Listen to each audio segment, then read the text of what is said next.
Everyone, good morning, and as of today, ayan, so dito po tayo sa ating Kantar investment. Ayan, so dito na part guys, punta po tayo dito sa ating task. Ayan, ito po yung daily na ginagawa natin dito no sa Kantar po.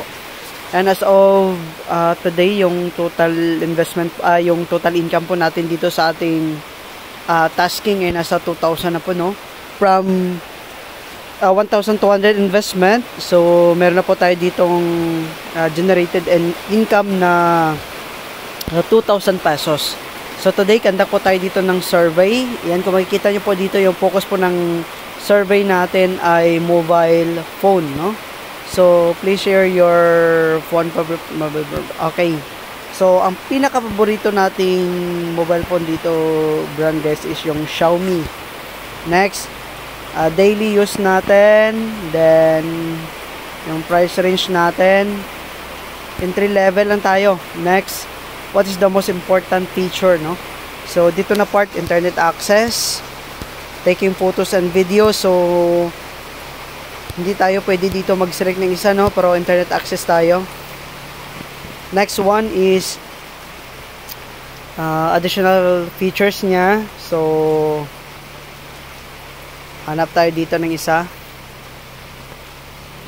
Okay, protective case, wala yan. Wireless headphone, yan pwede.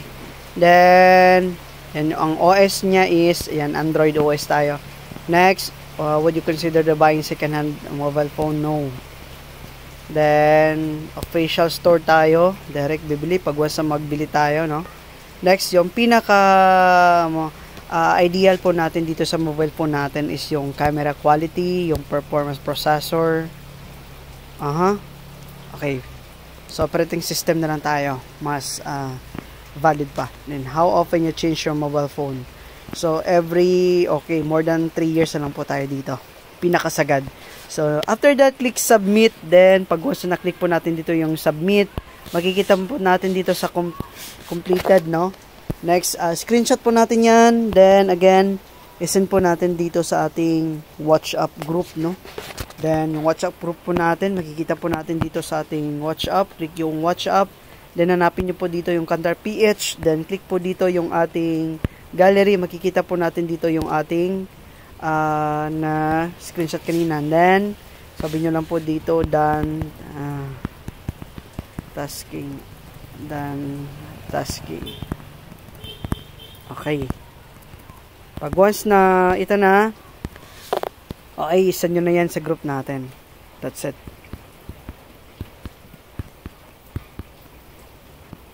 Ayan. So yun yung mga group natin, no? Medyo tawag dito. Medyo napakatahimik ng group natin today. So balikan po natin dito yung Kantar page niya. Okay, next. Yan, kung gusto nyo mag-join dito guys, yung ating invitation link, andyan lamang po, no? Kasi hindi na po pwede dito i-flash or ilagay natin yung link natin sa description box ng video. So, i-copy lang po natin yan. Tapos makikita po natin dito na part, yung ating invitation code ay 719305. So, bawal na po kasi dito tawag dito, no, ang ilagay sa description box or sa social media yung ating platform, link ng platform natin. So dito na part, makikita po natin dito na meron po tayo ditong 155, then ang income po natin today is nasa 46. Ayan. So yung ating na-withdraw, titingnan natin kung may na-withdraw tayo kahapon. So punta po tayo sa home button. Then under home button, makikita po natin dito yung withdraw. Click po natin yan. Then, meron po tayo ditong nag-success, no? Nung 20 na 300 pesos po yung nag-success dito sa ating account. So, as of today, pwede din po tayo ditong mag-withdraw. So, punta muna tayo sa member profile. Then, dito po tayo sa credit score natin. Titingnan natin. So, meron na po tayo ditong 75 credit score, no? So, dito sa ating withdrawal, pwede din tayo dito mag-withdraw ng ating 70 pesos. Click po natin yung withdraw.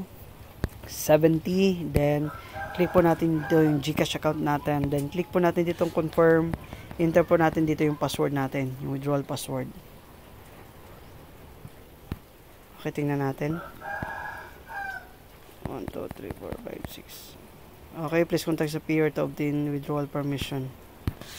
Okay, so kailangan pang i-contact ulit yung ating CS, no? So, yan na.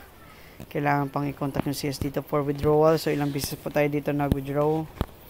Yan, kung makikita po natin dito, 1, 2, 3, 4, 5, 6, 7, 8, 9, 10, 11, 12, 13, 14, 15, 16, 17, 18, 19, 20, 21, 22.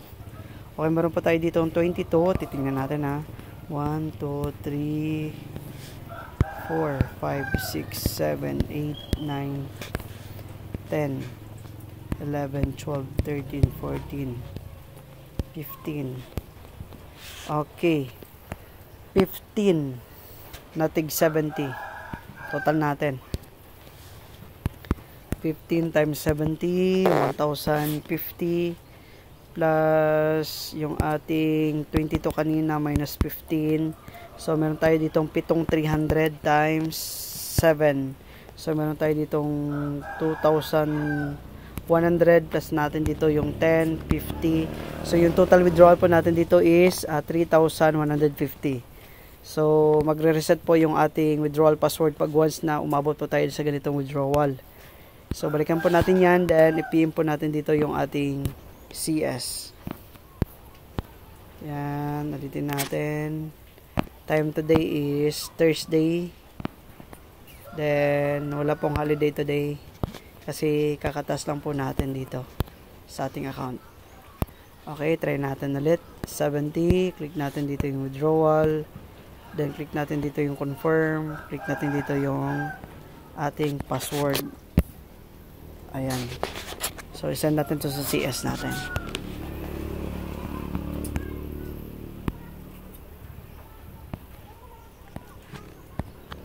Okay, tingnan natin.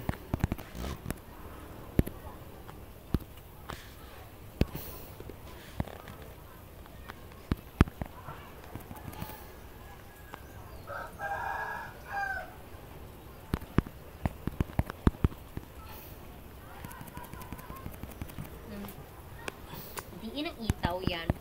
Any Barangay update? Itaw. Hindi ko ba lang. Any Ang update? kapitan nila ba? Ano ba nila rin? Nag-post. Okay, so balikan ko kayo later guys kung ano yung update ng CS natin no, about withdrawal. So nag-PM na din po tayo dito sa CS natin. So hintayin natin yan.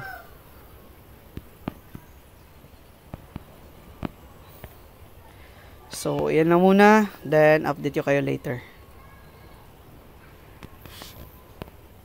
And so hello everyone, update lamang po tayo dito sa ating Kantar, no? So dito na part, pwede na din po tayo ditong mag withdraw based doon sa reply po ng CS sa atin.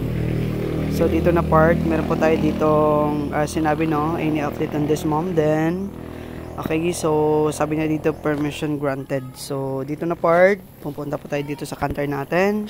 Next, click po natin dito yung withdraw. Then dito sa Kantar natin, makita po natin dito naman po tayong 70. Then click po natin dito yung GCash wallet natin. Then confirm, enter po natin dito yung withdrawal password natin. So withdrawal success. Then dito na part, titingnan po natin yung ating withdrawal history. Ayan, sa withdrawal history natin, so nakaka-withdraw na din po tayo guys. Then hintayin na lamang po natin na pupunta or papasok ito sa ating account. So yan na muna yung latest update dito guys sa ating Kantar PH. Then kung may mga question ka regarding dito, just get my official Facebook link, no, para ma-message nyo ako into messenger natin account. Sa messenger natin account, andyan po yung link natin sa description box ng ating video. Then kung gusto nyo naman mag-sign up dito guys, i-message nyo lamang po ako dito sa ating official account. Kasi ibibigay ko sa inyo ang link pag once na explain ko na sa inyo regarding yung mga info regarding dito sa ating investment. So ayan lang muna ang update guys. And by the way, happy earnings everyone. And again, isang magandang hapon sa ating lahat.